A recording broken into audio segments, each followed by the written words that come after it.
All right, Sham TV show 189.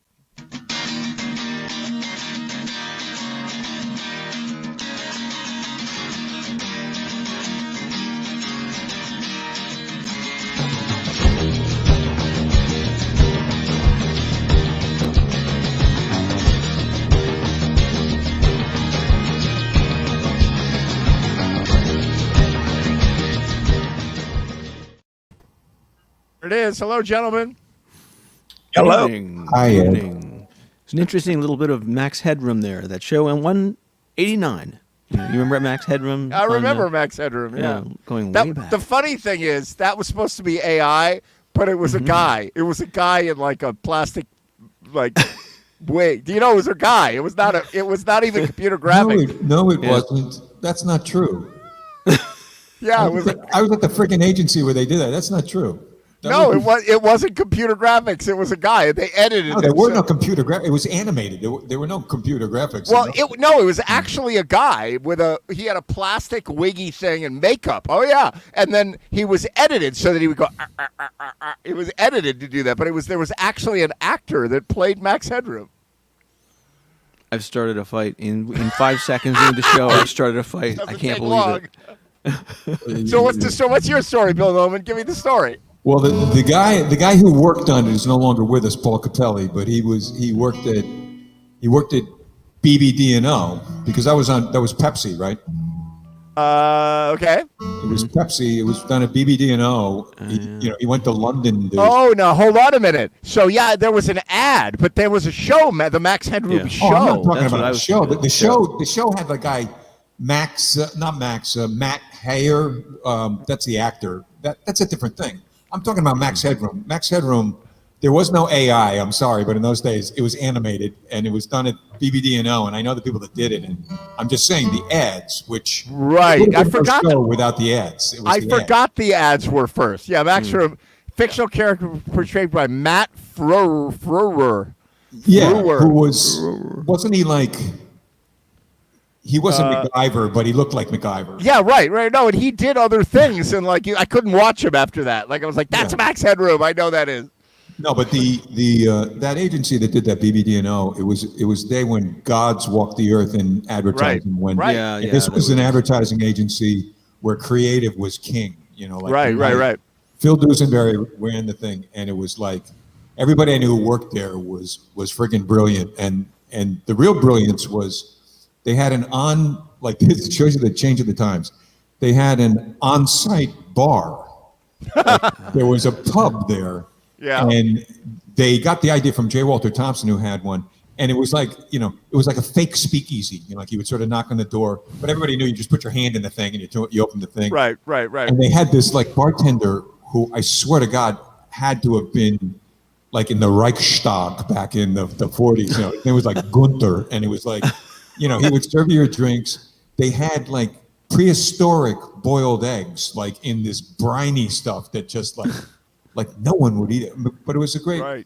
These were the days where they enabled you to drink on the premises. So so asking you to work till 9 o'clock wasn't so bad because you already had a snootful. Yeah. You're actually expected to drink on the premises. That's funny. I was in such a bar when I was around that time. I was in the aviation industry, and I was at the. Farnborough Air Show, not the Paris Air Show, and I was at they have these chalets set up. The companies have these like buildings that they prefab buildings that come in, and they had an old British bar, like a pub, in this building with a fireplace. But if you felt the wall, like the wood was all plastic. It was all like fake. Right, but it was really convincing, right? And so I'm sitting in this place in the pub, and we're overlooking the runway, and the jets are flying by, whatever. And there's this German guy comes up, an old German guy, and he comes up and he goes, "Single engine airplanes are dangerous." And I said, "Shh, quiet." I said, "We're in the Airbus chalet, like we're drinking Airbus's beer, and the only airplanes that Airbus makes," I'm explaining to him, "are twin engine airplanes." And he's like, "Twin engine airplanes are very dangerous, right?" And he goes, "I know, I'm the chief aircraft designer for Airbus Industries," right? I'm like, "You're what?" Nice. Yeah.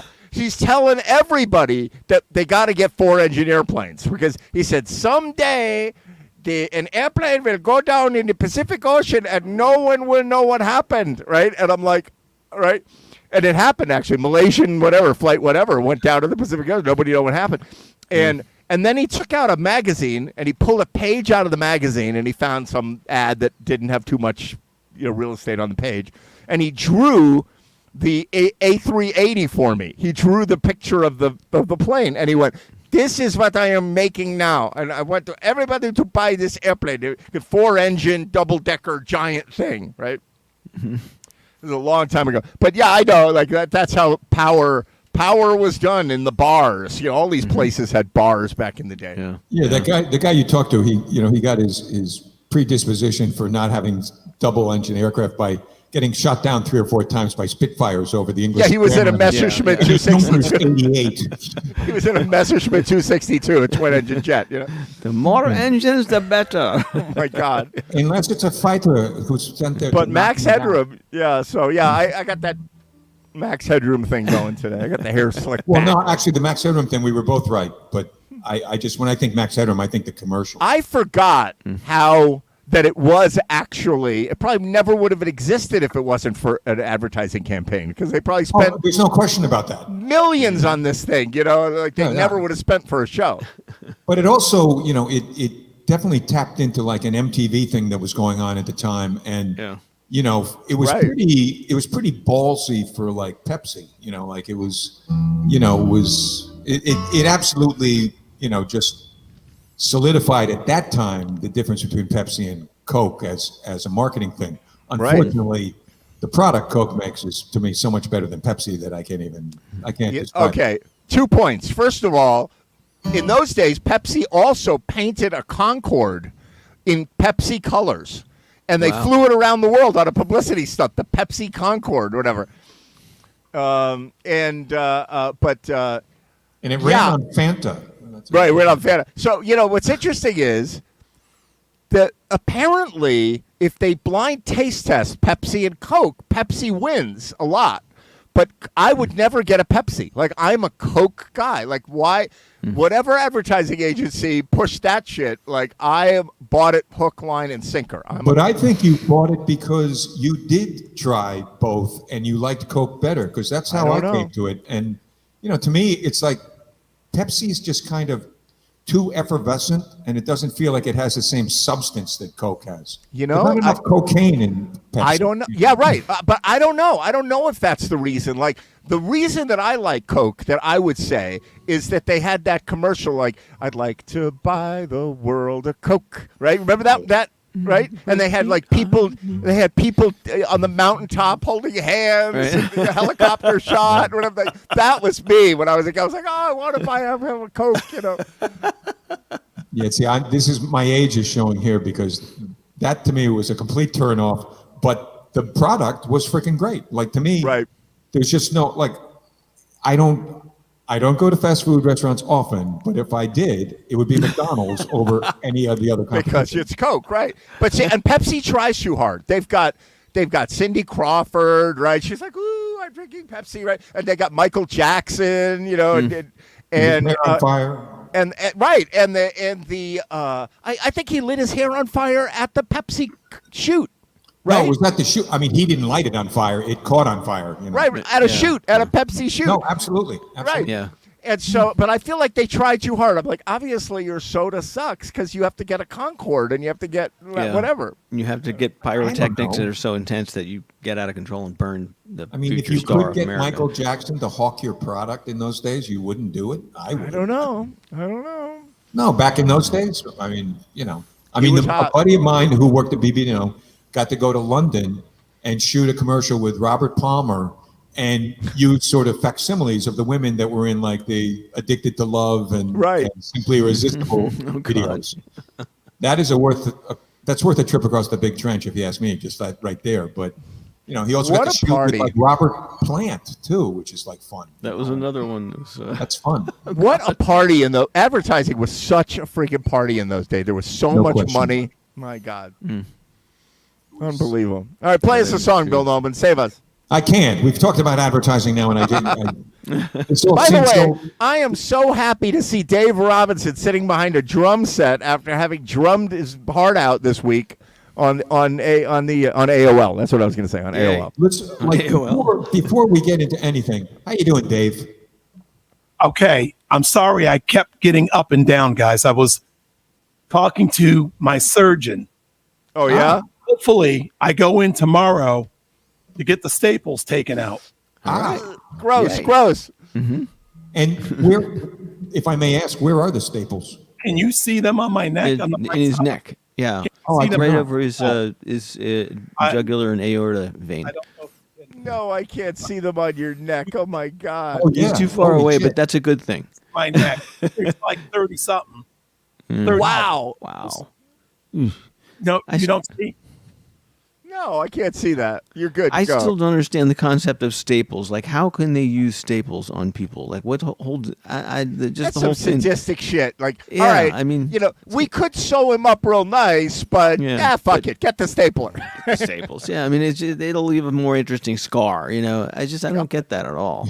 Good enough for Victor von Frankenstein. Good enough for modern doctors. And does a modern stapler like sound like a regular stapler? Or does it like just make this silent sound? It's a medical thing. I don't know. On the other hand, I don't want to find out firsthand. Will, So anyway, tomorrow I'll ask those questions for you. yes, thank you. That would be great, David. Thank you. Oh my god. Viewers want to know. Inquiring minds on Yes, JFTV want exactly. to know. Yes, my friends asked me to ask you. Let's see. Will and Bill. I know you didn't see the photo unless Ed showed it to you. I What? gave Ed permission to show the photo. I didn't show any photos. Oh, I, Ed was I probably. haven't seen the photo, but Ed, you, if you that's still where they have- came into you. That's where they entered you. You have my permission to show these guys. Show the world what came out of it. I'm not showing nothing. The only one I'm going to show is this one. This is the only one I show. The Norman finger. Yeah, he gave him the Norman finger. I love that. Oh my god. Give him the No, Norman. Dave. Yeah, you got yourself, but I still have scar tissue on my pinky. Come on now. Got you. Let's put it all in Holy moly. perspective. Yes. Holy moly. Glad to see you, brother. Glad to see you. I'm glad Yeah. you guys. Yeah. Dave Platt joining us in the green room. Bill Noman, do a song. We'll bring Dave Platt on after that. I send this out to my friend Dave Robinson.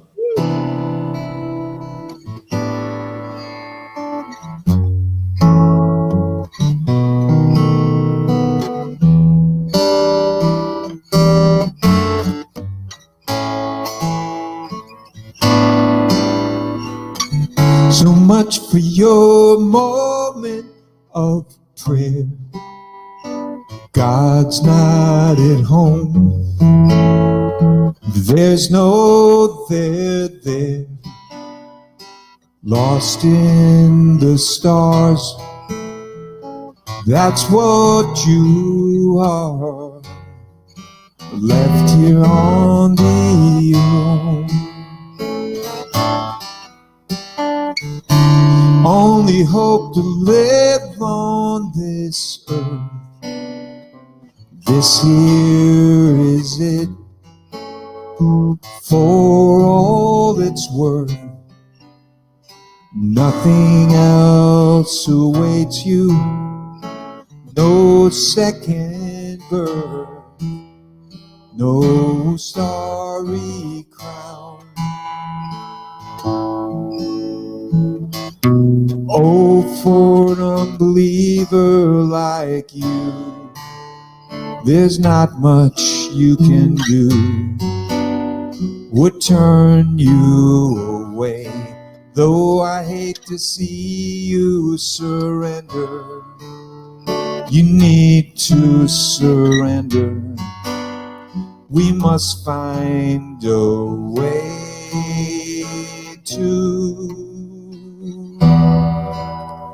look up from your life.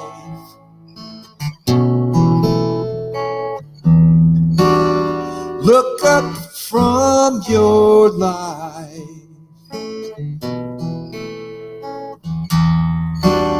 Look on up from your life.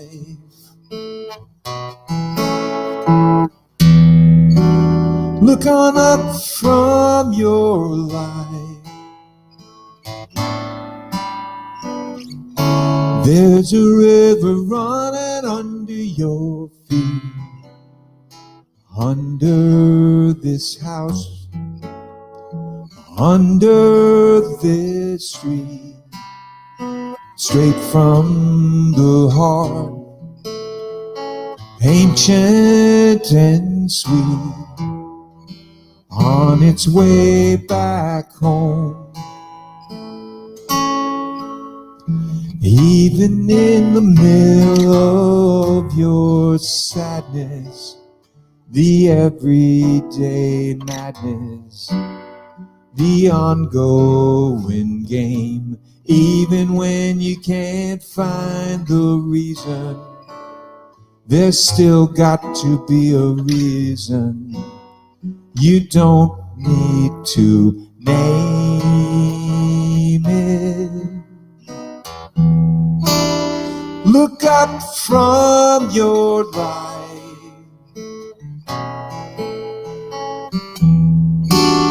Look on up from your life.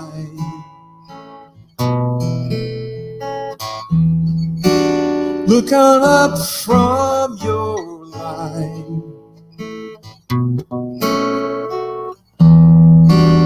Look up from your life. Even for a minute, you find yourself in it, to wait by the stream, to drop out of your dream. Look up from your life.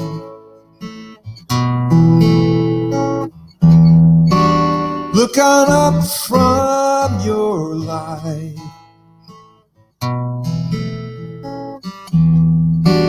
Look on up from your life.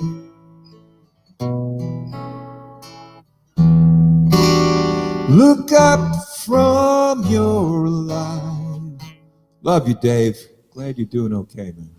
You know, Yeah. thank you, Bill. I love James Taylor, brother. You're gonna I make know that. you're gonna make me break out. I'm a sensitive man. You know that. I know that. I know that. A man with We're a heart. manly enough to be sensitive, man. I know that.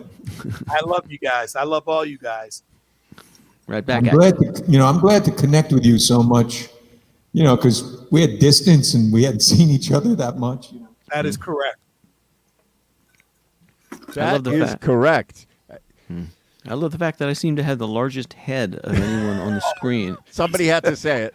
You're It's really beautiful. big. Here's Dave. Hey, Platt. Somewhere. I can't affect it. It's Dave Platt. How you doing, man? How are you? How you feeling? Oh, you are echoing fiercely. You have to go into your audio settings and Turn on your radio. either What if put they some made a trade for either Gretzky put or- some headphones on or go into your audio settings and select noise reduction. I'm going to drop you out until you figure that out. By the way, What is Will, you at least have more hair, on the top of your head, but I have like a huge melon as well, and it's like I've always thought, if you ever read the comic books, that's what like Brainiac, it's like what the future generations of beings will look like that, because that's the biggest look. Yes, It means the that's biggest right. brain. Will was hoping that we would say, "No, your head doesn't look big at all," but That's what I instead, was. Yeah, instead, you're like, yeah, you got a big fucking head. man, that's big. That's You're big. not like even this. in the big head, The heads in the This jars is a in the big head, future. head off. I'm there, like Dave. I think you're there. I'm there, brother, and bald. No hair at But all. that's why. I mean, are our heads gigantic, or are we just bald? It could be. You got to have look normal from amount of like hair, you it's got to just your look at head's- this distance here, right? Compared to this distance here. It's like, wait, what's happening? It's too big. Yep. Yep. Well, Apparently, I think it's- Einstein I had a think really big head. Albert Einstein, huge head. I think the thing is, to own it. I think is the way to go. Like to own it. Like to Own just be that like, head. You know, Imagine how much hair, how much bigger your head will be when you lose all your hair, Will Barrett. How about that? That's right. My head will look even bigger. He's to not look going to lose forward all to. his hair. If he hasn't lost it yet, he's not going to lose it all. I don't know. We'll Mine, I remember when I was at like 30, my hair started to like go this way. Like there were like hairs showing up in my forehead. I was like, what's happening? Painting hair. I Yeah. once had to get stitches in a Greenwich hospital, and they had to, cut a hole in my hair in order to stitch it. Oh, no. Well, that scar is plainly visible now. And you were like Eric the Red, right? You had like big red curly hair, right? I never had red hair, but I didn't have curly hair either, but I had hair. I saw pictures of you. You looked like a lumberjack, like you had the beard and the I have hair. one picture with my grandmother that I really love because she looks frightened to death, and I'm standing I'm like next to her, and I've got like a beard, like it was the longest beard I think I ever had. Right. But it was in, I don't know, it might have been in like the 70s. It was Right. But I had a good head of hair in those days, but. Those were hairy days. I mean, the 70s, 80s, those were Those days were of hair. hairy days, right? Yeah, I mean, you look at any picture, like wedding pictures of, when you go through your photo albums, you just go like, oh my God, we were hairy. I mean, everybody was just, it's nasty. It's also too, if you were fortunate enough to have the hair, you would That's make true. different choices with it. Yeah, that's right. If you go back in the 80s, you would just make different choices. Yeah. Dave on mute. Get Dave off mute. He's on mute. Yeah, Dave, unmute yourself. Let's see how this works. No, he tried. Oh, no, he the tried. wrong button, Dave. Dave, I didn't do it. I immolate didn't do yourself. it. My hands are right here. I didn't And do he's nothing. at home like, what the hell happened? Where'd they go? You hit the wrong, but you have to remove me from the screen button. Someday Dave Platt will be joining us, and Dave Platt will be playing bass with me at the Norwalk Boat Club on July 20th, which is nowhere near now. July 20th, Dave will be playing bass with the Blues Patrol show band. There he is. There he is. He's back. No echo? Oh, we can hear Yay. you. No echo. Fix It was it. my waterproof phone case. it's this, you can't. There used to be a brand that made a really nice waterproof. Yeah, phone who was case. that? Yeah, Otterbox. And Yeah. then there was another brand that made one that was a little bit less, but still passable. But now, if you try and order one, or at least if I try and order one from Amazon through work, because they're the ones who give me my phone, Right. it's just all these Chinese knockoffs. So you're just like choosing between one of the Right. worst Chinese waterproof cases. It's not only not waterproof, but it doesn't work on GMTV. It's No, water resistant. doesn't work for anything. Oh my Yeah. God! So I was Whatever. saying that Dave and I will be playing at the Norwalk Boat Club on July 20th with the Blues Patrol show band, and there will be a giant roasted pig, not Jake, just the regular pig that you can eat. So And this is at the place that's at the juncture of the river that used to play. There was a jam there. yeah, we would go down there and play Yeah. play Yeah, on the had the deck. big Yeah. Right at the end. I mean, Yeah. it's at the end of the river, basically. Yes, exactly. Yeah. It's the end of navigation. The river continues, but it's Yeah. not good for anything. Norwalk end of River navigable goes water. all the way up to like Danbury Airport. Like nobody Yeah. knows this. Yeah. It's- Well, it's only 1 foot for the last 12 miles. Yeah, 1 it's foot bad, deep. yeah. But yeah. But when it rains, all that rain comes flooding down. Like flooding on Route 7 means the Norwalk Boat Club is in big trouble. So I've seen that. Yeah. Pretty wild. So, yeah, I think James Taylor was just playing at Bethel Woods in the last few days. Very I possible. I saw I saw an ad, and I'm like, oh, it might be this Friday. And I was like, oh, I'm gonna go. Like they had some like lawn seats available still, and I was like, I want to go. And then like I got a gig Friday in Greenwich, so I can't do that. Yeah, it is. Yeah, I would be Is at it- the. is- I got a gig on Saturday, but I would be at the Beacon where the Fab Four are playing. But Oh, nice. unfortunately, if I you're have not doing never seen anything- them play. I would love to go see them play. Where's the best place to see the Fab Four play? Ridgefield Playhouse. Yeah. Oh no, Well- or no, FT. I think John LaCava took me once to go see him. I think it was at FTC in They Fairfield. played at the Warehouse. They played, but I mean, I Wow. think the best place to see them is the Beacon. The Beacon, yeah. But they played Radio City. They played the Warehouse. They played. I mean, I booked them out here for a fundraiser. The first time I met them. I knew them, but Right. I booked them at the Norwalk Concert Hall, Oh, wow.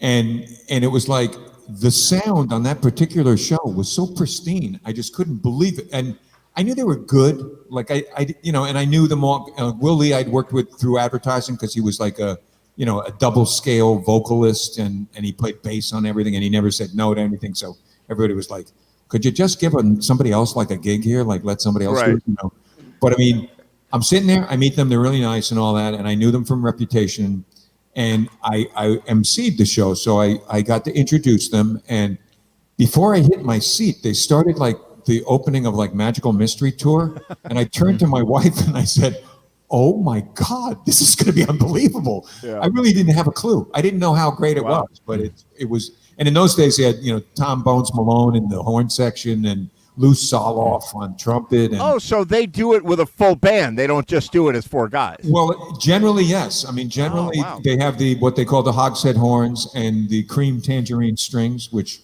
I can take credit for naming that one, but it was like, and, so they have 2 string players, 4 or 5 horn players. So when the guy goes out to do the piccolo trumpet solo in Penny Lane, he's fucking killing it, Like, and there used to be Lou Soloff, who was in the original Blood, Sweat, and Tears, and passed away. But so they're a really great band if you ever get a chance to see them. Really. How many guys are in this band? How many? Well, there's players? 5. There's the 5 guys, and then whatever they support it with. And like if it's the White Album, they add a couple of freelancers who do things like they play harps or they play weird stuff. Yeah. So wait, when you say there are 5 guys, what does the 5th guy play? They sing, they play. It isn't like when the Beatles played as a 4-piece, impeccable. Really when you listen to like the board recordings of that stuff, and realize what kind of stage reference they had, and realize how, they had like friggin' the kind of Vox, PAs that you would use. They wouldn't be good enough to use at the Levitt. They had no monitors, right? They didn't play with monitors in those days. Yeah. If they did, I don't think they did. But I heard that they didn't. Yeah, like I can't even imagine. Like their last gig of that of that formation, like was I think in 75 in 65 at Candlestick Park. And when you listen to the board recording of this, it's just like you're just like, oh my God, these guys like sing like.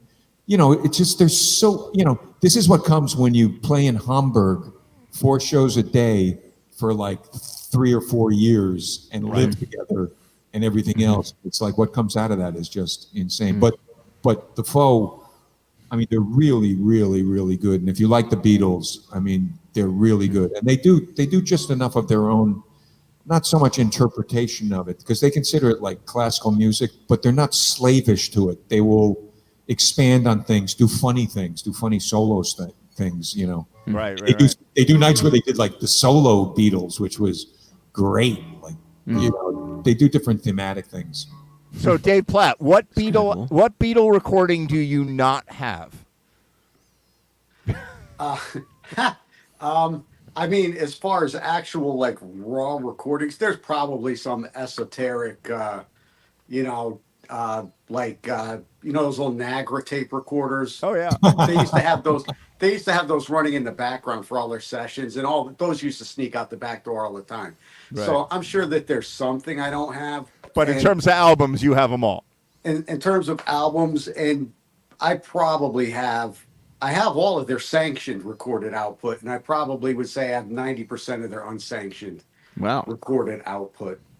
But the cool thing about the Fab Four was, and they'll tell you right at the beginning of the show, they're not trying to nail the vocal lines exact. They're not trying to play note for note. They're not trying to be a Beatles tribute band. They are a bunch of top flight, world-class musicians who were just up there kicking the shit out of Beatles music for the whole night. They're just, and they give you a show, and I was thoroughly impressed. That great band. Yeah, and at the beginning too, it was their mantra was it's all about the music. So we would refer to some of the other bands that are more recreation bands as boots and suits. There were every other band that does Beatles stuff, and many of them are very, very good, but they always got a drummer with a big nose. They've got a guy with like granny glasses on. They got a lefty bassist. They got they do certain certain cues that there are a couple of things. None of those cues. I don't care how many lefty bassists you have. you're gonna have a hard time finding a bassist who's better than Will Lee. I mean, that's in Right. any Yeah, in any everyone genre, wants him. You know, like Yeah. it's not just as a Beatle player, but they're really. And he's They're tall. really Isn't smart. Will Lee is like 7 feet tall, isn't he? I mean, he's no, big. no, He's very like, skinny though. he's like Yeah, 6'1", okay. you know, So he- something like that, you know. Like, Oh, okay. But I mean, he's an astounding, and he's played with I think 3 of the Beatles. I don't know if he's played with all of them, but I'm Well, glad he you was saw on them, Saturday- he Dave. If was- you're a big fan, I'm glad you did because they're really amazing. It's really fun, And Yeah, I got to put that on my list. Like I'm actually not big on live shows. Like the whole Yeah, me getting neither, yeah. there and standing in Waiting. line and pushing and shoving and uncomfortable. I'm 6'4", uncomfortable in the seats, and then you get there and then the sound and something's wrong or somebody comes Yeah. out with a cast on their arm. You're like, come on, Yeah, there's a And- fucking and so- opening but act. I've got to yeah. go. I got to see them. I mean, I've heard such glowing reviews for them. I mean, there'll be no opening act. The sound is generally great. I mean, to Dave's point, nobody can really sing like the Beatles. When you're talking like McCartney and Lennon, it's very difficult. But they do a good enough job. And I mean, like Jack Petrozelli, who's a real multi-talented guy, good keyboards in this, plays with Joan Osborne a lot. He's a real good musician.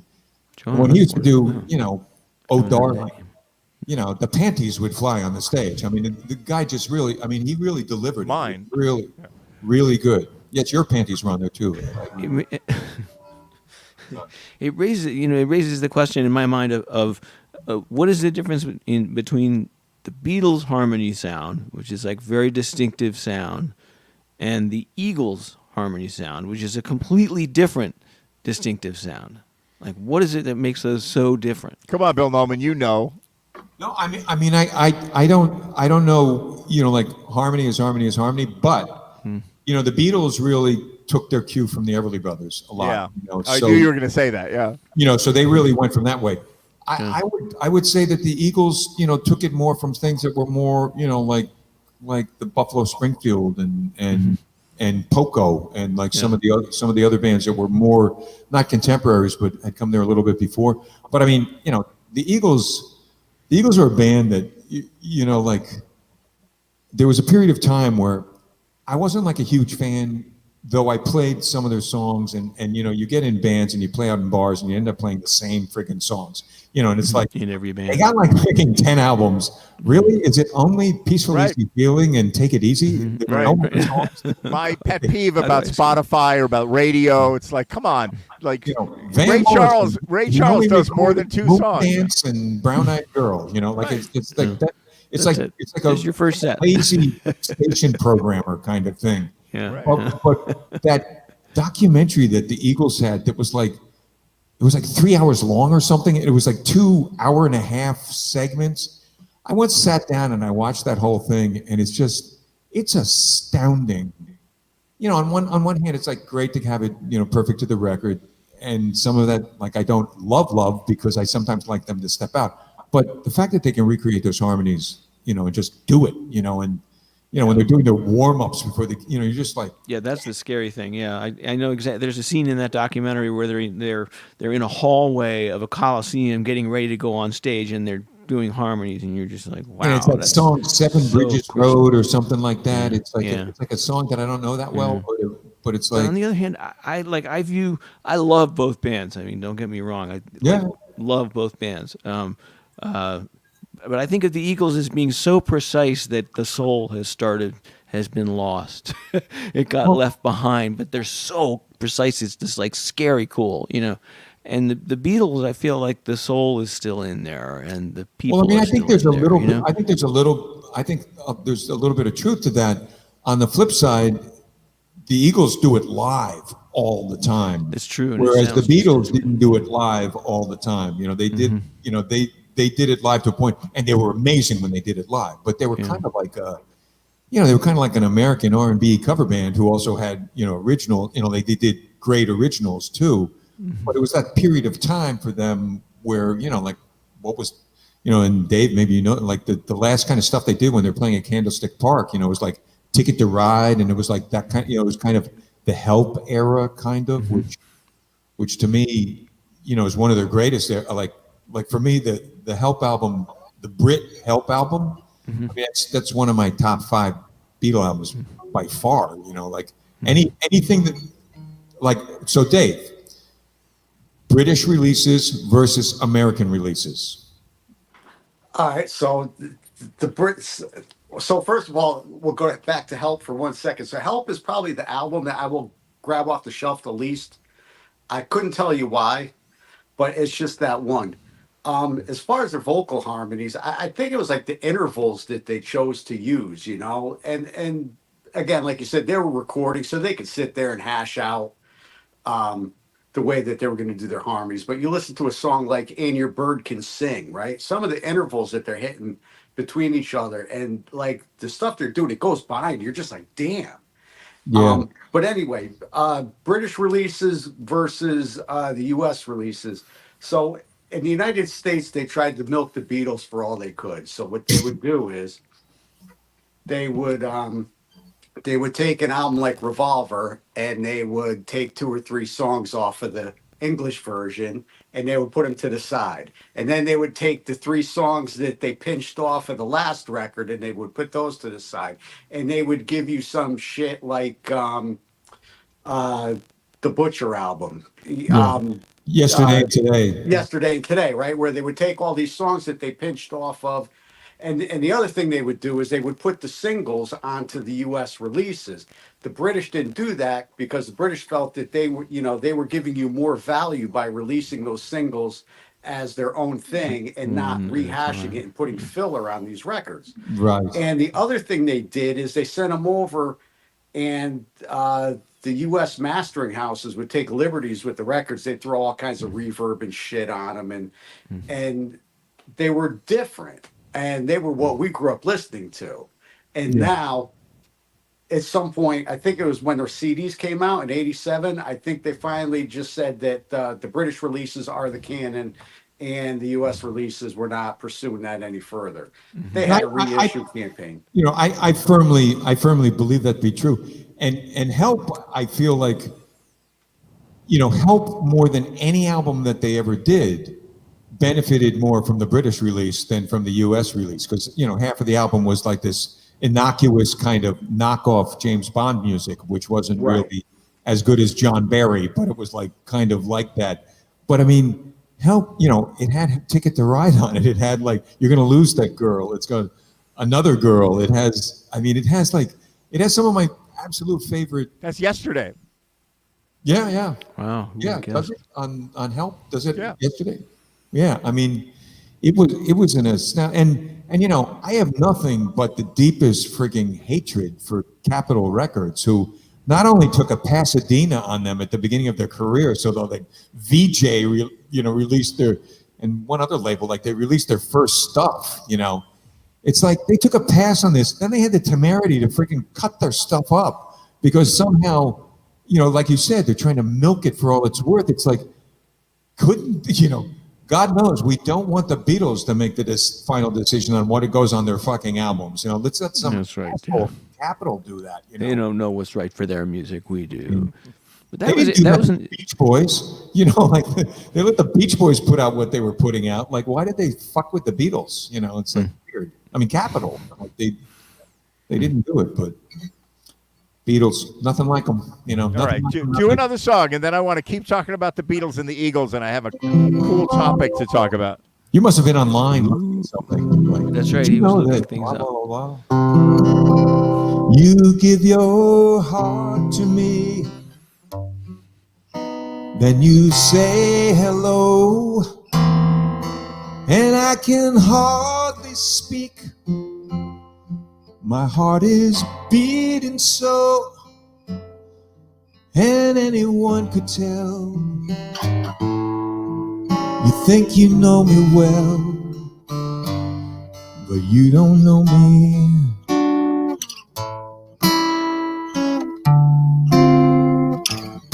No, you don't know the one who dreams of you at night and longs to kiss your lips, longs to hold you tight.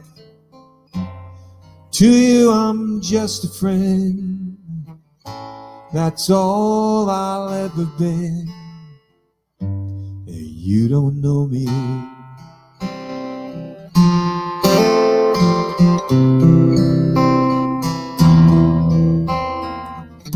I never knew the art of making love,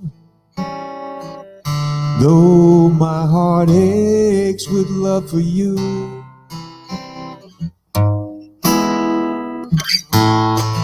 Afraid and it's shy, I let my plans go by.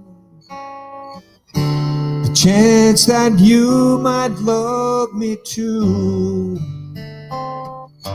You give your heart to me, then you say goodbye.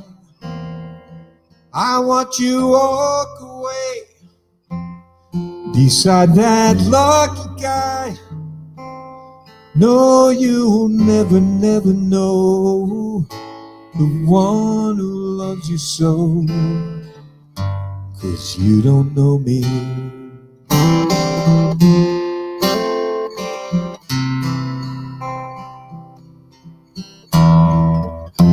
I never knew the art of making love, though my heart aches with love for you.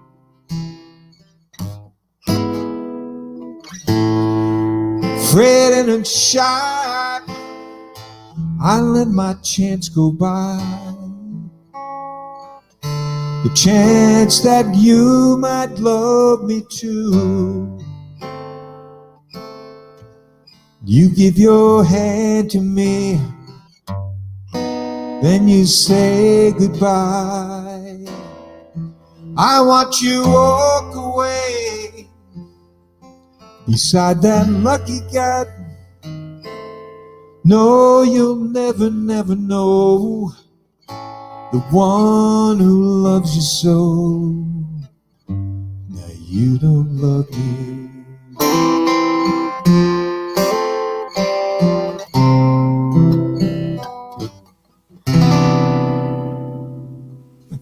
All right. Very nice. Very nice. Very nicely done. Beautiful. Thank you. All right. So what I want to talk about, I want to bring the conversation around to us, right?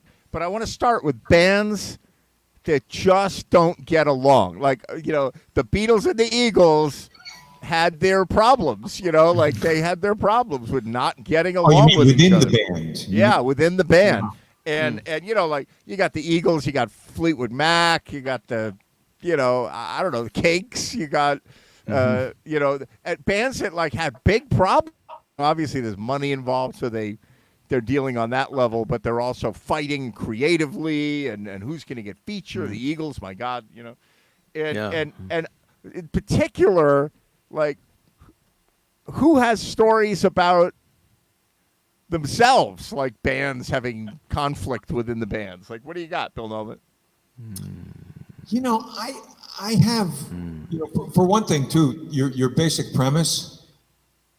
I toss back at you, give me a list of bands that do get along. There it is. Which, honestly, there are none. I mean, when you talk about great, like I think of Los Lobos, they get along, they seem to get along. But, there's no bands that get along. Eagles don't get along. Everly Brothers didn't get along.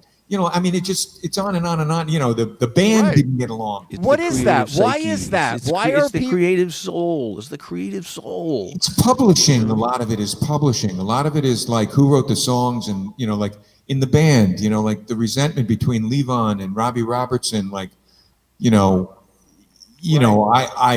did something in arrangement in rehearsal, and I feel like that was instrumental to the song being the song that it is. And there's like a lot of that. The band Orleans, they had the same thing, resentment to John Hall by the other band members, because he wrote all those hits. The Beatles were like a different thing, but again, it was between the two key composers, Right. Yeah. But any problems I had in bands, the majority of them, certainly in the beginning of me playing music, were me being a dick and like sort of copping an attitude against somebody for some reason who's in the band, and I'm being a dick, you know. And if I were like more mature, you know, I would have looked at something bigger. But we're not talking like when you're talking about like when I'm talking about bands that I was in, you know, I'm not talking about like, hey, I deserve a writing credit on The Weight, you know. Right. It didn't even matter. Like bands that we were in, and I'm like, and I'm Right. taking an attitude on a guy because for some reason I feel like he's not as good guitarist as me, and I have tapes of these bands, and I'm wrong. You know, it's like, he was absolutely as good a guitarist as me, and it's like, you know, it's like it really is like in almost all musical groups, you know. Rodney King said it best. Why can't we all just get along? You know, Oh like my God! Yeah. why can't you recognize the positivity of what you do? How happy you make people, how, you know, how much love and joy and all of that. And you can't get by the fact that, you know, either somebody has more girlfriends, but a lot of times it's publishing. A lot of times it's like you're on the making big more bands. money I get it. Yeah, right. because Money. you're the composer. But my classic, you know, my classic like example, you know, Al Cooper, who Right. shows up at the Like a Rolling Stone recording session, you know, for Dylan, the Highway 61 revisit, you know, that recording session. He shows up with his guitar because he thinks he's going to be, you know, play some guitar in this session. He meets at that session Mike Bloomfield. Mike Bloomfield is, you know, a top 10 all-time kind of guitarist guy. He realizes immediately that that is not his destiny to be the guitarist on this album. So he goes to the Hammond organ and he moves Paul Harris, who is a great fucking, you know, keyboard player, off the Hammond organ, and he lays down one of the most iconic, you know, organ parts in the history of recorded music. At no point did Al go to Bob Dylan and say like, I should get a composition credit on this. You know, the guy who played the sax on Baker Street by Jerry Rafferty, he didn't ask for a piece of the action. Like there's something, you know, there's something between performance and composition, and I don't know what the line is, but I do know that after the band, Robbie Robertson still wrote songs. You know, Levon not as many. You know, and I love Levon, but it's totally unpopular to take a stance on like for Robbie Robertson against Levon. You know, it's like Right. You know, that's never the way it goes. But I don't know. Robbie wrote the freaking songs. He did write the songs, and Right. you know, but But that's then explain it at our level where we're not fighting over, you know, credits and copyrights and royalties and all that. It's like we're just petty. We're petty, small people. Small time. I love We're it. petty, small time, mature musicians. Absolutely. Yeah. What?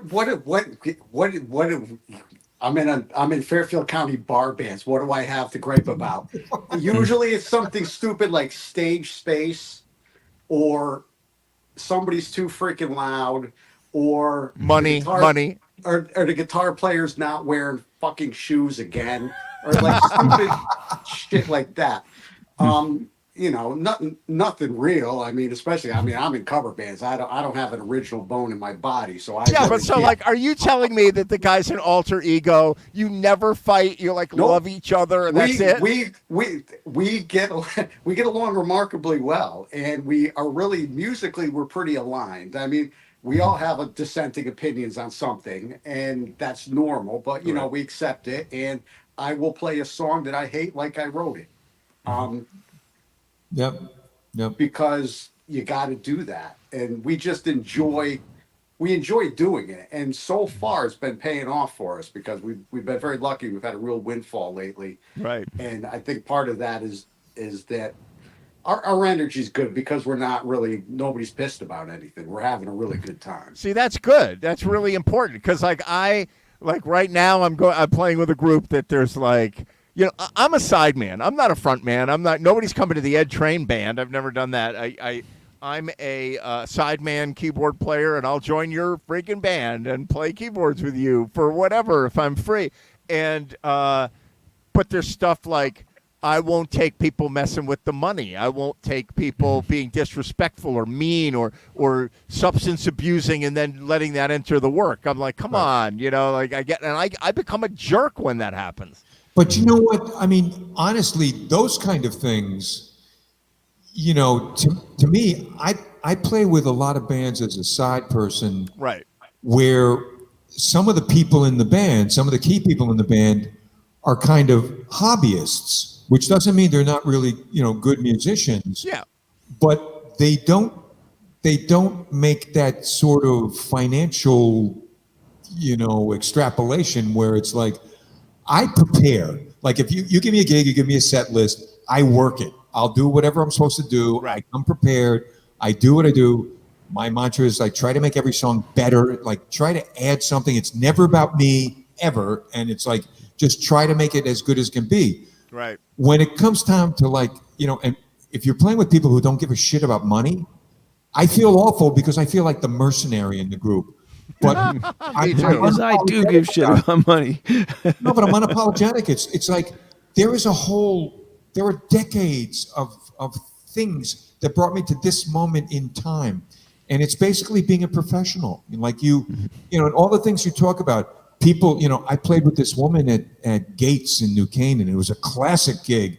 There were a number of people who and we all know who were on this gig. And she was overserved by her own request.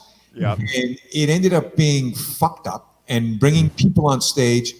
And a guy who was a great drummer who we had rehearsed really well, the bass player, the drummer, and myself, we had worked really hard on getting like a great rhythm feel. It was all there. And she brought up some guy from Norwalk High School to take the drummer chair for a while. And I took great offense at that because we had gone to a rehearsal space twice, to rehearse this stuff.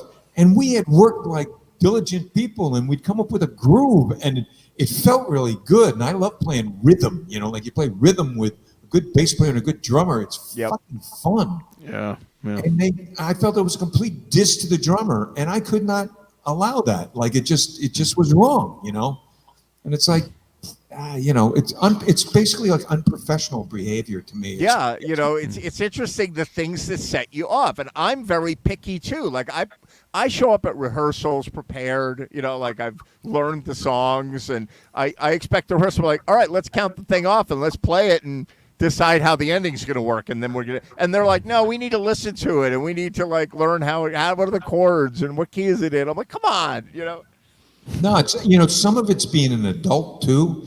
And also, I had a band for a long time. I had this band Mojo for a long time. Right. And it started as a 3-piece and some of the parts would interchange, but basically I loved every person in that band. I love Ed Wright. I love Mike Marble. I love Fonda Feingold. I love these people. And we did a bunch of shows, at Bailey Beach. I mean, at Pinckney Park in Rowayton.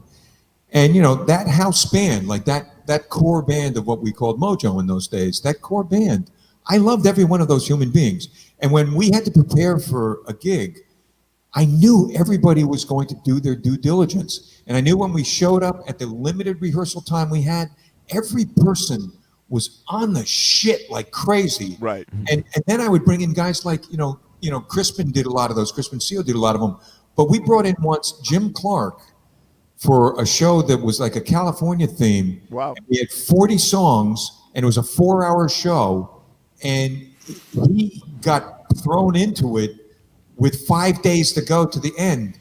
And this guy, he prepared, I mean, to this day, he knows this. He knows how much I love him for this, but it was to this day, I've never seen anything like that. He comes up, we play Wichita Lineman and he brought a flugelhorn, with this deep fucking Ricky Lee Jones cut, and he has like a soprano sax on it. It's just like he came like a fucking adult professional, right? And it's a beautiful thing when you do that. This is not, Dave, you are 100% right. What do we have to talk about here?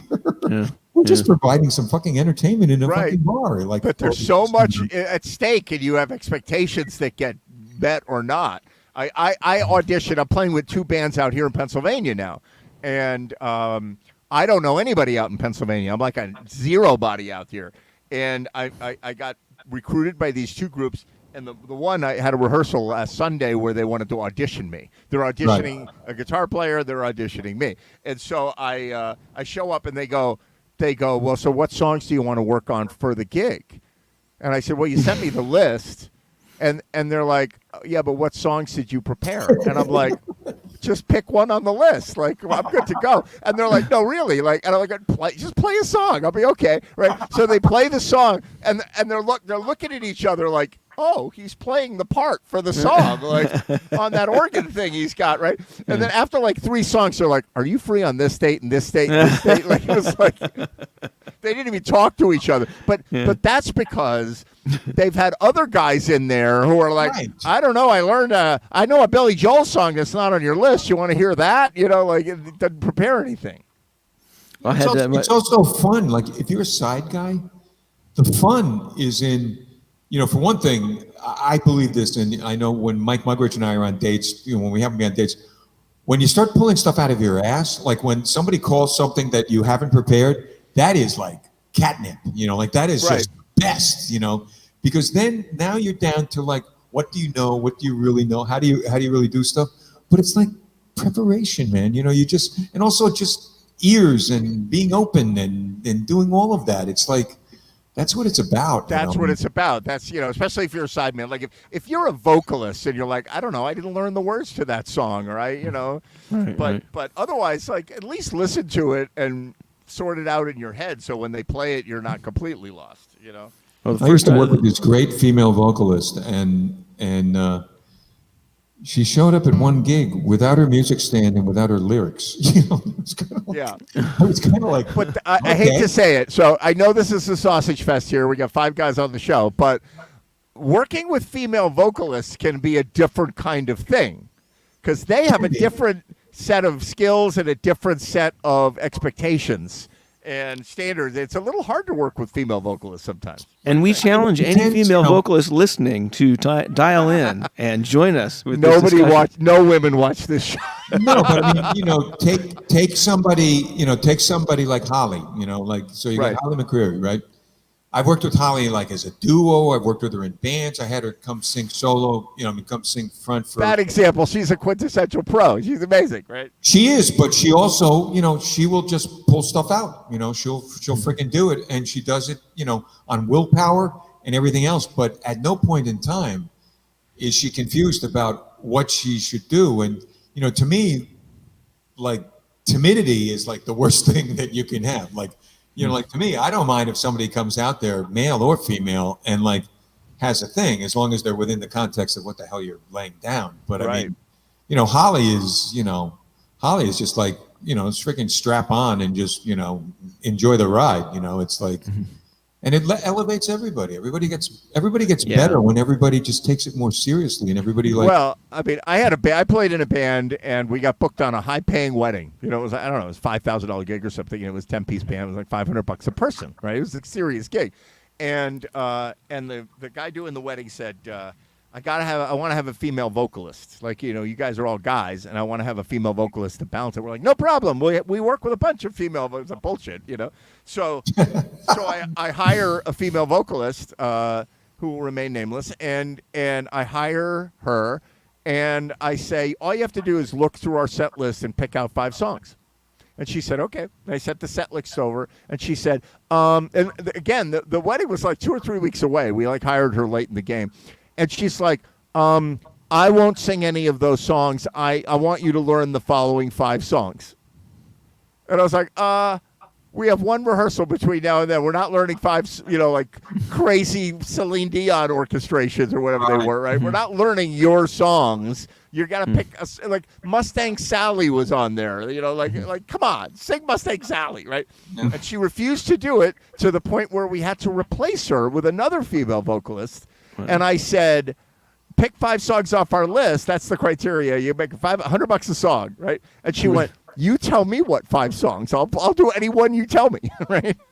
So now that's the attitude you want. It's different. A lot of female vocalists are like, no, I want my song. I want this. I want that. I want this. But I mean, you know, I don't know if it's a male-female thing, but to me, I've worked with a couple of vocalists who were really, really good, and my request of them was just, what are your 20 best songs? Just give me your 20 best songs. Tell me what they are, and let's see what cross-pollinates and let's see, what we have, and then then we'll find out if there's anything we have to learn. How strongly do you feel about it, and what do you think about these things? And it's a fun, like I really like the musical director kind of thing, and the shows that we did in Pinckney Park. I had a chance to suggest to people, this song would be really good for you. And it's like, they got to understand, like, our goals are all the same. We want it to be fucking great.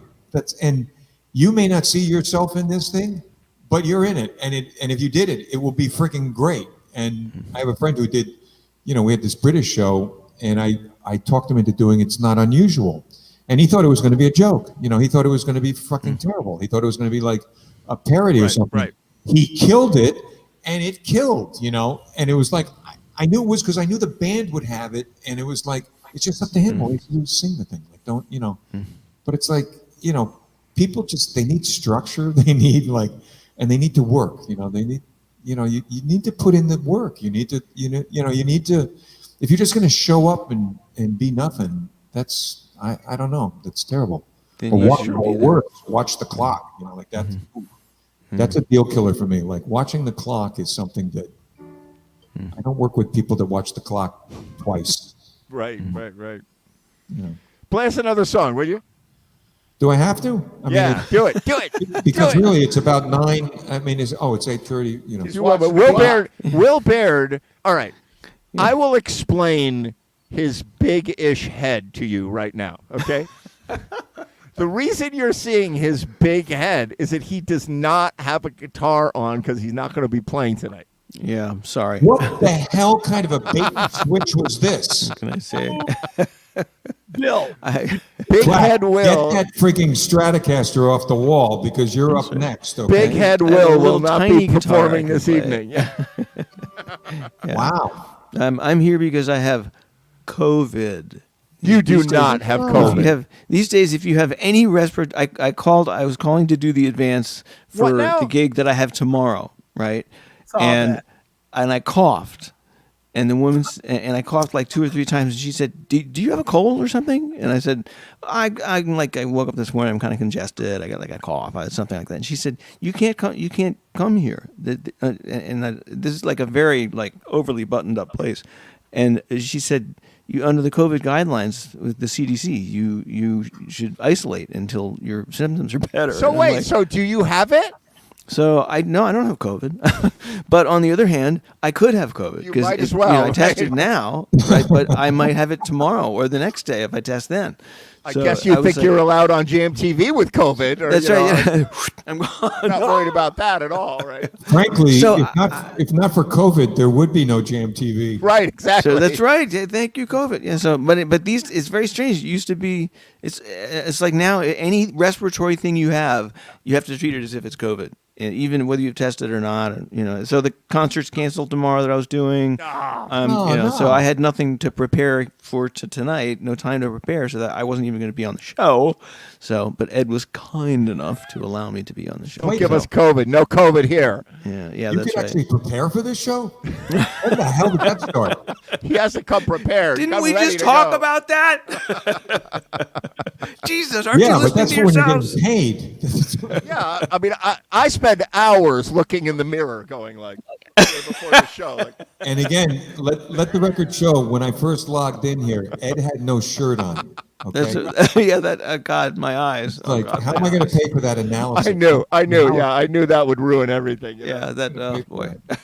It's been hot out here. I've had the air conditioning cranking. All right, Bill, do one for us. Don't even go to like how hot it is. It's brutal outside. Yep.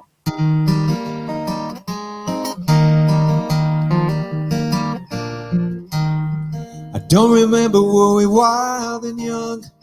All that's faded into memory. Feel like somebody I don't know. Are we really who we used to be? Am I really who I was? The lights will draw you in, and the dark will bring you down. Night will break your heart, only if you're lucky now.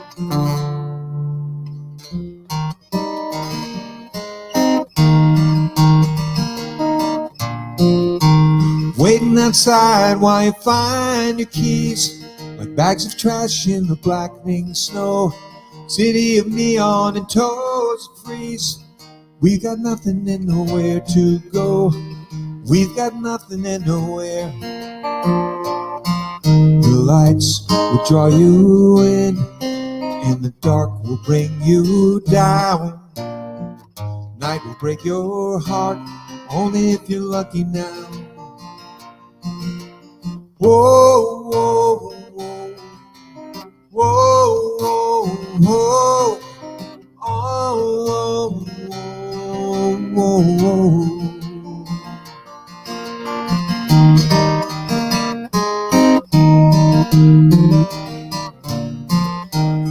I don't remember when we were wild and young, all that's faded into memories. I feel like somebody I don't know. Are we really who we used to be? Am I really who I was? The lights will draw you in, and the night will bring you down. Night will break your heart, only if you're lucky now. Oh, the lights will draw you in, and the dark will bring you down. Night will break your heart, only if you're lucky now.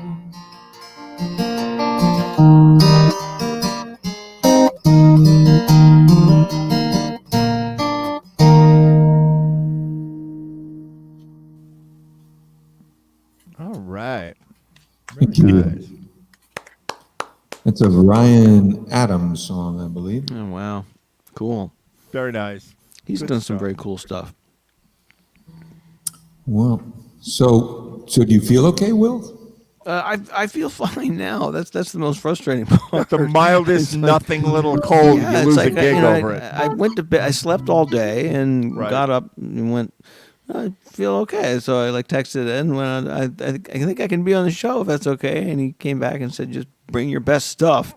Because I told him I wasn't. No, I gonna said, be I hope on, you can so- talk. If you're not going to play, you better That's talk right. good. Yeah. So Bring I your said best something. stuff. So he brought Cora Seedon.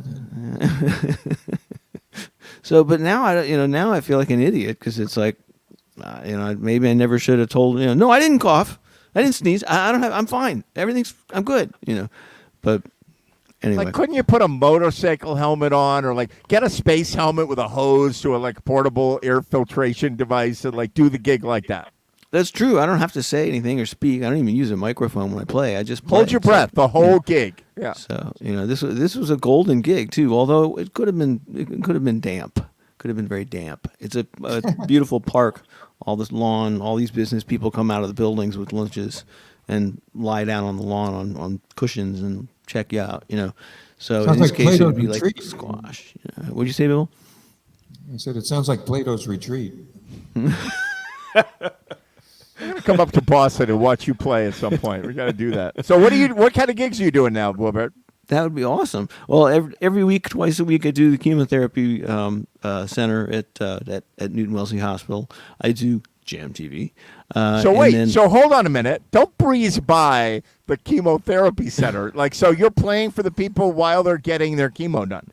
I'm actually playing for them while they're waiting, along with waiting for everything, like waiting to see the doctor for their diagnosis, waiting to get an infusion, waiting for there's like a lot of stuff that they do in a cancer center. What's the reception you get? Like, how's the vibe in a place like that? It's really it's amazing. I mean, it's really cool. I can go on for another hour, which maybe you want me to. It'll fill in the next hour. It's fantastic. It's totally different from what you get when you're doing a stage gig, and Right. which you miss and so on. But people come up and thank you as when they leave, and they look you in the eye quietly. Sometimes they'll say like, I'm having a really bad time, and your music made me feel a lot better. Right. There was one guy who left something at my feet as he was walking by, and it was like this piece of paper, and I picked it up. It was purple, sort of lavender paper, and it was like this folded thing. I couldn't figure out what it was, and the woman next to me said, "That's a violet," and I recognized it was a violet that the guy had made out of folding paper. You know? Right. So I still have that. That was like 2 years ago. I have had people. it's just really remarkable. You walk out of there and you go, that was a good thing. That's good. That was That's really good. Yeah. So Yeah, that's good that you do that. So you're not going to meet chicks, and you're not going to get people calling you a star, but you feel That's pretty good. good when you go to bed at night. That's great. And what else you got? You got the farmers markets. You doing those? I'm doing the farmers markets. I've got a couple more gigs at the post office Square Park. This place that I was going to play tomorrow, and I've got a bunch of gigs at the largest Japanese restaurant of all time. It's like an airport hangar, and it's bizarre. It's absolutely deafening. What's it called? I want to look it up. It's called Hanami Sushi Bar and Grill. Send me the whole. I want to look that place up. You mean it's a gigantic place? It holds maybe 120 people, which to me, I think of sushi places as usually being pretty small. But right, this place, I have a 200-watt sound system, and it actually I'm running it at like 50%, which I never run it that high. Right. I like to get a very powerful amp and then run it really low, so there's no distortion, nice and clean. Right. And this place is big, and the best thing about it is I get free dinner. Come on, you get free sushi. That's a good gig. They have really good food there. So, and the one weird thing about it is that whenever I walk by the sushi chefs, they all yell something at me that I don't understand, and it's some traditional thing. I got to ask about it, but Don't ask. I'm almost Just startled take by it. It's on the way to the men's room. It's like, I'm look at the size of his head. That's really what they're Look at the size of that guy's head. in Japanese, that stands for If only we had a piece of nori that big, it would be amazing. But gotta it's tell you, loud. what- I mean, it startles me. It's like, and it's like, and I'm like, oh, I'm on my way to the bathroom, and I'm in a hurry, and I'm, when they feed you well at a gig, you just really appreciate it. Like you're like, I'm the biggest star there is. I may not be making a lot of money, but I got a rider on this gig. I play my favorite gig of the year. I swear to God, it could be pouring rain, it could be hot, it could be whatever. I play the Lobster Fest on Campo Beach, which is the Rotary Club in Westport. That'd be great. And they give us, and they're not messing around. They have like 2 Stu Leonard's 18-wheelers full of lobsters, and they are like 2-pounders. And they give you 2 lobsters that are giant. Not these little tiny lobsters like you get at a cheap place, but they give you like 2-pound lobsters, 2 of them, and then corn and whatever. And I'm already I can't wait for that gig in September. Where does what's the timing of when you get served? Because to me, the food thing, it's really nice as a gesture, but it's I don't know what the right time is for that because. Yeah. If I'm playing solo, I generally don't take breaks, so it's going to Same here. At the end of the night. But it's what's the right time to be eating corn on the cob, and then you have to go back and play guitar? Right. Yeah, we play. It's really like a 2-part gig. We play as the people are filtering into the beach, whatever happens, right? And it's I don't know. There's 1,000 people or something, or 2,000 people. It's a lot of people that come Yeah, in. It's, 2 semis worth. It's on Campo lobster Beach people. on a big point, whatever, and they have it programmed person after person after person getting their lobster dinners, and there's tents set up. It's a big operation. So we play as they're getting situated and standing in line and all that. We play them in, and then once they're eating, we take a break and then we go eat, and then we do the after party. It's kind of like that. So basically, you keep them from beating each other up in line when they're waiting in the heat. Correct. And then you help them party afterwards when they're all happy and full. Yeah, then and they're all, drinking. exactly. There's a different vibe, and we're like you just ate this giant amount of rich food and butter, And this is where, when Ed was asking for stories of conflict in bands, this is where it comes because the bass player or the guitarist are hoarding the butter sauce. Right, clearly. No, I will tell you, I play there with the Hot Rubber Monkey Band because they have an in with this gig. We play it every year, and those guys, there's the example of a band where if you play in a band, you have a group email thread or a group text thread where you're all whatever, and sometimes that can get heated or whatever. This band, it's can't wait to see you guys at the gig. We're going to do this song. Oh, that's great. Let's see. Oh, that was such a good gig. No negativity at all with this band. They're the nicest guys in the world. So it's my favorite gig of the year. Man, sign me up.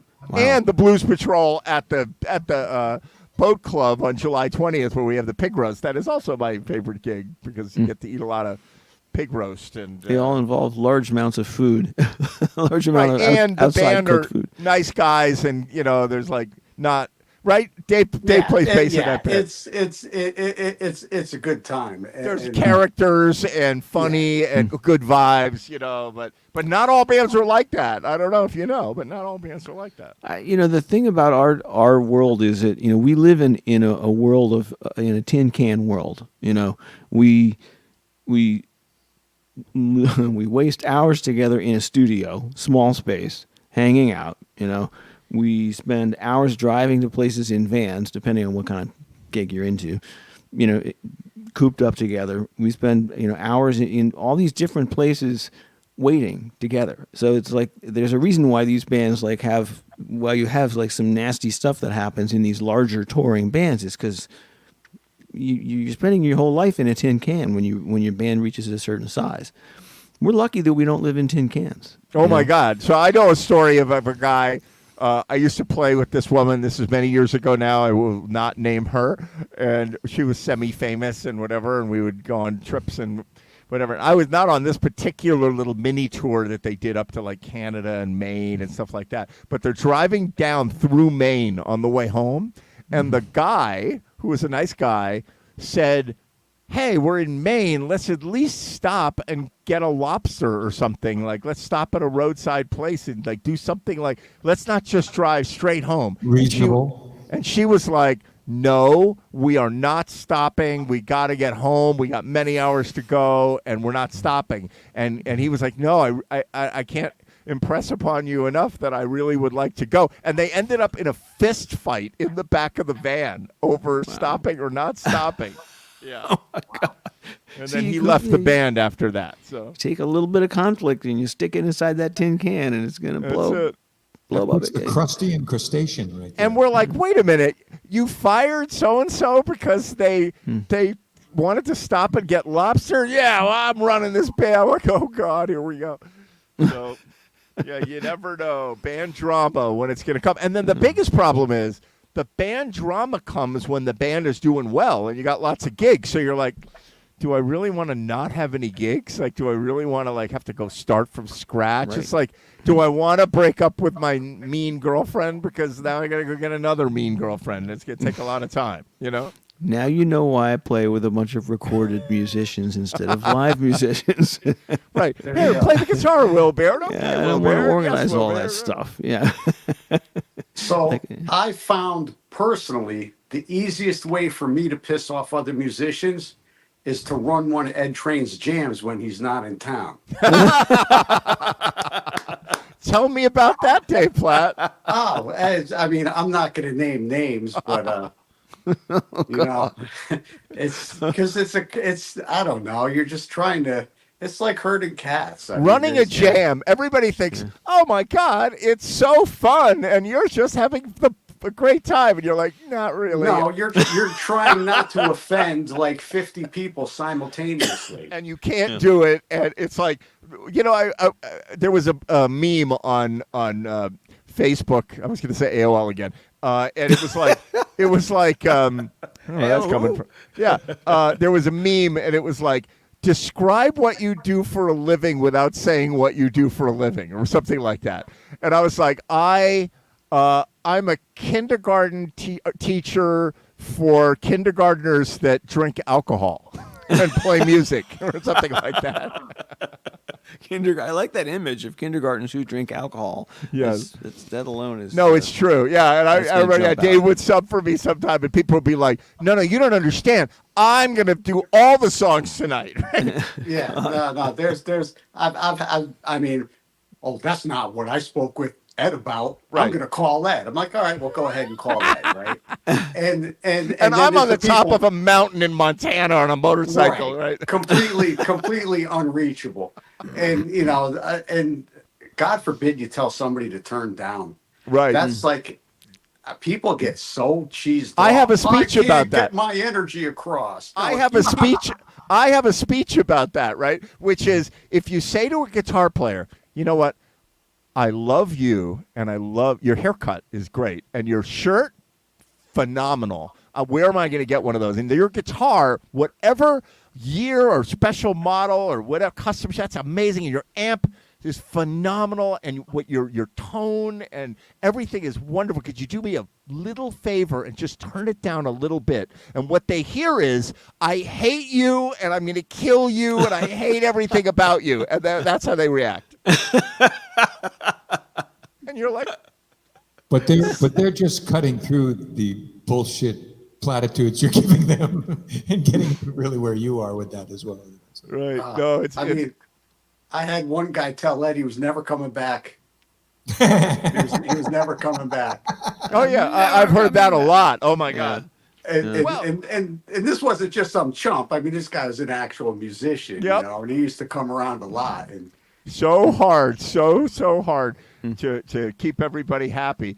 But yeah, well, that's living in the jam world. I'm not in the jam world right now. I don't host any jams, and maybe I will someday, but not quite yet. You know, it's funny. I just got a rental request for the community center in Rowayton from a guy who, I don't know, and I actually Googled him when he made the request, and I didn't really get anything that, illuminated anything about the No guy. criminal But activity. he was inquiring as to using the community center for an open mic, running an open mic, and I spoke to the three commissioners and I said, absolutely not. Do not allow this. This is not, because it's not, you're not a bar. You're like a freaking community center. Right. How could you run a jam in a community center? Well, It's just- I could. I mean, I'd know who to invite, and I'd know how to put it together. But Yeah, you can't need just the- open mic You it. need the booze factor big time, and when you think about like Bobby Q's, it was just like the bar ambiance is necessary. Right. You really doing it in like sort of a sterile kind of space. Yeah, no. It just doesn't have it. And also, too, you have transient people who are not going to be interested in cleaning up the space they're using, because tomorrow morning is mommy and me. Right. It's like Right. they're not going to be into that. So it's Yeah. like, to me, it was just like, Yeah. There's this Luckily- open mic I used to play. Oh, did you finish, Bill? I'm sorry. I'm way finished an hour ago. I'm so finished, man. Now, I used to play an open mic in New York City. I think it was called The Spoken Word. I'm not certain of it, but the guy who ran it was like incredibly organized and would, you had 10 minutes. That's it, and he'd come up at like 8 minutes and take the timer and put it on the table in front of you while you're playing, and it's a Right. small place, so people are noticing and walk up, and then when it reached 10 minutes, he would take the timer and he'd say, "You need to stop," like while you're playing or while you're doing whatever. Is And- he running the presidential debate on Thursday? Is he actually showing up for that with because the we're going to timer? need him. Yeah, we're definitely going to need him. So this guy, this woman comes up and does this like bizarre poetry burlesque thing, and is not following any of these directions at all. She's I just like the ignoring- burlesque part of it. Yeah. and she's just ignoring what this guy is saying, and this guy is not a guy you'd want to ignore. I mean, he's Right. burly and he's tough and everything. And they finally, she's playing, and he and two other guys just storm the stage. They take the mic away from her. They pull her off the stage. Physically And they removed. physically take her out This is of New the- York of the City. club. Like, take her out and throw her in like- the dumpster in the alley. Okay, who's next? And it's like this young college girl is like, here's a poem from my journal titled "He Loves My Heart." Right, right. He loves my heart. It's like you can hear this woman out in the hallway. You motherfucker! Get your hands off me." Open mics. That's An what open- running jam. I miss it. I miss running jams, but it's something interesting, So wait, I wanted to ask you, Bill Nolan. So when you play in a band setting, not Bill Nolan, the guy, Solo. or maybe a duo with The Bill legend. Nolan. Coleman, the mediocre When- solo no, artist. but when you play in a band, right? Do you ever front the band, or are you usually a sideman in the band? Well, the band Mojo, I fronted that band for a long, long time. I Right. did 80% of the vocals. Right. And you But it played was- acoustic or electric? Sorry. You played acoustic or electric guitar? Electric. Electric, yeah. Electric. I've seen Yeah, and, pictures, you know, yeah. Eddie Wright played bass, and he and I, we came together on the Everly Brothers, so our singing together was always fun. And then we had Fonda Feingold on keyboards, and she sang great. So we had great singing, and Mike Marble was our drummer for a long time, and he's a fantastic drummer. And you talk about preparation. It's like, it was really a lovely setup, and I could get over the fact that it seems really freaking boring when I'm like singing most of the songs, but we worked together, and it was that was great. Side stuff, I do whatever needs to be done. I don't, sometimes it's funny, you play with certain people who don't come from like a singing discipline, like from a background, and you're there ostensibly because you've shown some sort of ability to harmonize, and sometimes it's very difficult to find the place where you're supposed to fit in because the other people are not in a place where it makes it easy for you to find that place, and that's always frustrating to me because all I want to do is make everything better. That's all I want to do. I just want to make it sound better. I want to make it better. I want to make a contribution that isn't about me, but just about the totality of what you're doing, just make it better. And sometimes it's not always possible, even with people who are leading the band, like the fact that you're leading a band doesn't make you any better than anybody else, sometimes it's just, It's a job. You got to do that job when you're in that role. Yeah. And you how don't it get shakes out sometimes, And that's what sucks is that you don't get any more money than everybody else in the band, but you're doing all the work.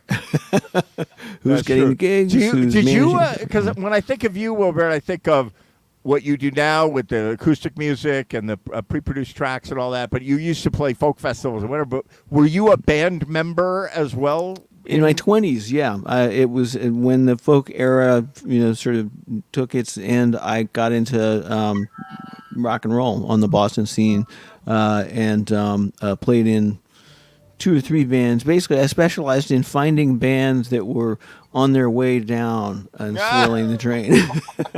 And You're like, the lead singer told us to screw ourselves, so Will, would you like to step in and take that over? Exactly. Yeah. And so, it'd be bands who were always saying, here's one off of our next album. At the time, it was albums. So here's one off of our next album, and you just think like, oh no, because everybody loved the stuff that they had done in their previous albums, Right, and it's just like, oh god, this is not going to be good, And So that was rock. You were rock bands, or Yeah. So the first one, the first band was my band, the Will Baird Band. It was a trio. It sounded a little bit like Marshall Crenshaw, just very light, light rock kind of stuff. And then the second band was a band called True Blue, who sounded sort of like, I don't know how to describe us, but so it's sort of like Tom Petty if he didn't learn guitar as well as he could have or did. And then the third band was called The Souls, and they had like a regional hit that got some good airplay, Right. And had roadies, and it was like the real thing. And I got fired by every band except for my own. So by which the you time broke up. Yeah, which I broke up because I was like, "Fuck this! I'm not doing all this work. I want to be a musician." Right. So, no regrets. All cool experiences. I love Marshall Crenshaw. Yeah, he did some great stuff. He played in Row 8 like, I don't know, 6 years ago. Part of the festival. He's in still the park. playing. I mean, he's on like his, I don't know, 45th anniversary or 40. Wow. He's got a certain thing going on this summer. Yeah. But he's awesome.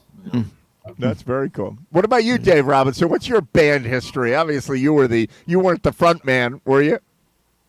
No, never the front man. No, the drummer and the bass player get to usually be like, I'll be back here just holding the whole That's thing right. down Yeah, while we- you guys do what you Yeah. do up there. Yeah, tell that to Sting. Right.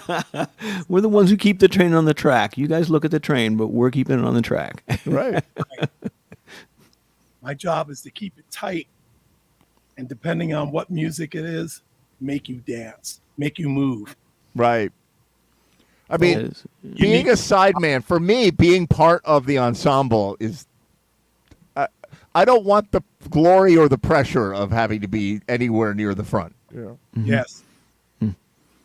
Well, I just know that it took me a long time over the course of my career to appreciate the value of a good rhythm section, and I've come to the conclusion that you can't. A band has no heart if it doesn't have a good rhythm section. That is true. Absolutely.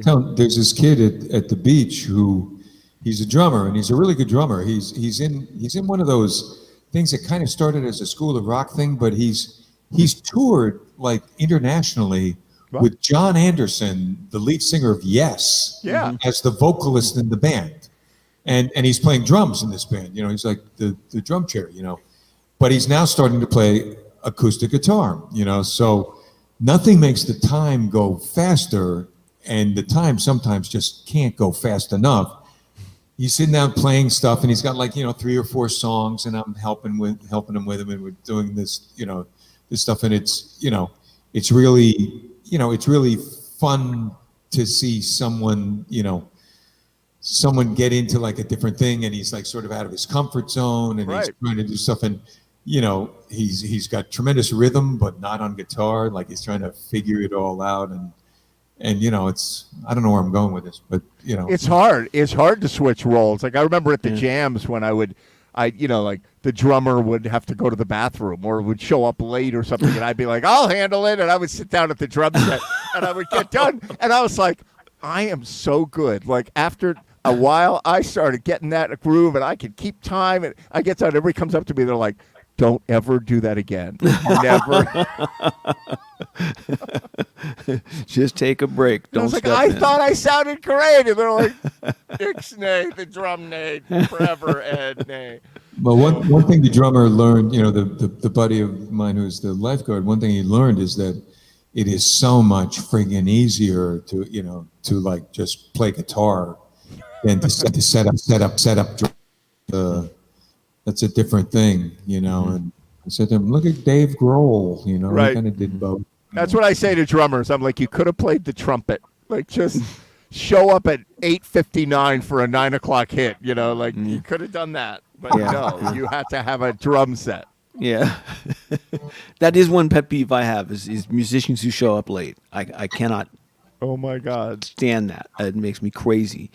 It's like, it's not me. I show up really early. I show up if the hit is at 9 o'clock, I show up at 6 and I set up, and they're like, "What are you doing here?" Right? If I can, if they don't have to clear tables or whatever, and I set up, and then I go for a walk, and I go have a meal, and then the band shows up an hour before. They're all running around and like crazy, and I'm like, I'm done. I've been done for 2 hours. I'm usually doing that for most of my gigs. So anyway, if anyone wants to come see me, I'm Friday night. I'm with the Soundcats at the old McDuff's at the bottom of Greenwich Avenue, which is Ollie's now. So. And what's that called now? Ollie's, like Ollie. Ollie's, like Ollies. Like Ollie North or Ollie. Ollie North. Wow. Yeah. Like Ollie North. I remember that. I will wear my uniform and look on. No, so Ollie's was really funny. It's called Ollie's. I'm like, looking forward to seeing what this place is. And we go in, and it's owned and run by Chinese people. And it's a family business, so it's the dad and the mom and the kids and the whatever, and the chef is Chinese, and everybody's Chinese, and they have dumplings, and they got all this Chinese food, and they're bringing us dumplings. I'm like, I love this place. Somebody was like, because McDuff's was like an Irish pub, and then the next time we played there, we come in, and we're like, can you bring us some of those dumplings? And they're like, no dumplings. And we're like, why no dumplings? And they're like, we are Italian now. And I look at the menu, and it's like, it's only Italian food. You can't get anything Chinese. So that obviously didn't work. Have they changed the layout of the place? Or No. is it? No, I don't know if they That's changed. the place where we met Dave when you were out. That was there in February. Right. Yeah. Yes, guys. And I had those dumplings. Pretty much the same. Pretty much the same layout. It's a weird, it's a weird layout though. It's like a railroad flat kind of thing. Right. And honestly, the band has kind of the best seat in the house. In Yes. a way. Right. The rest of the people are just crowded and squished. That's it. Right.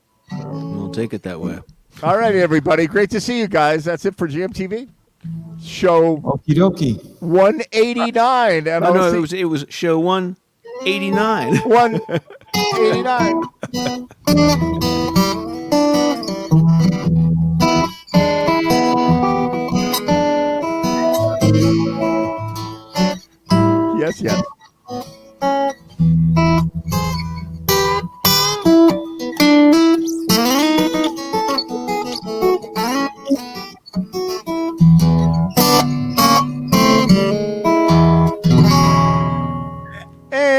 Thank you. Good night.